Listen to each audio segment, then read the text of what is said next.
Hi guys, welcome back to couple Banjara Telangana. But ఈరోజు వచ్చేసి చాలా మంది కామెంట్లో అడుగుతున్నారండి. సో మేము ప్రెగ్నెన్సీ ఉన్నామక్క, మాకు కాళ్ళు వాపు అనేది వస్తున్నాయి, మాకు పుట్టేది బేబీ బాయ్ బేబీ గల అనేసి అంటున్నారు. సో కాళ్ళు వాపు ఉంటే బేబీ గల బేబీ బాయ్ అంటే అమ్మ, మీకు బేబీ గర్ల్ ఉంటే మీ స్టమక్ లో వాపు అనేది కొంచెం తక్కువగా కనిపిస్తుంది. అది కొన్ని అంటే 2 days కల్లా వెళ్ళిపోతుంది. అదే బేబీ బాయ్ ఉంటే మనకు వాపు అనేది చాలా ఎక్కువగా ఉంటుంది. అండ్ మన వాపు కాలం చాలా చాలా ఎక్కువగా ఉంటుంది అండ్ ఎక్కువ రోజులు ఉంటుంది. ఏదైతే బేబీ బాయ్ సూచనలే.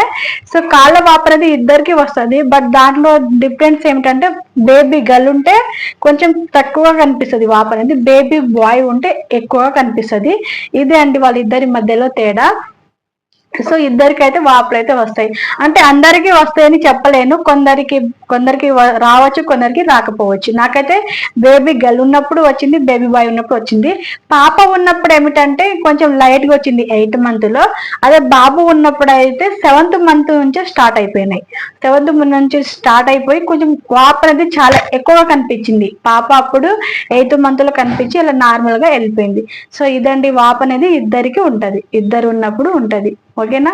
వీడియో నచ్చితే లైక్ చేయండి, షేర్ చేయండి, కామెంట్ చేయండి. ఇలాంటి మంచి మంచి వీడియోస్ కోసం మంచిగా తప్పకుండా సబ్స్క్రైబ్ చేసుకోండి. Thank you for watch. Thank you all. Bye bye.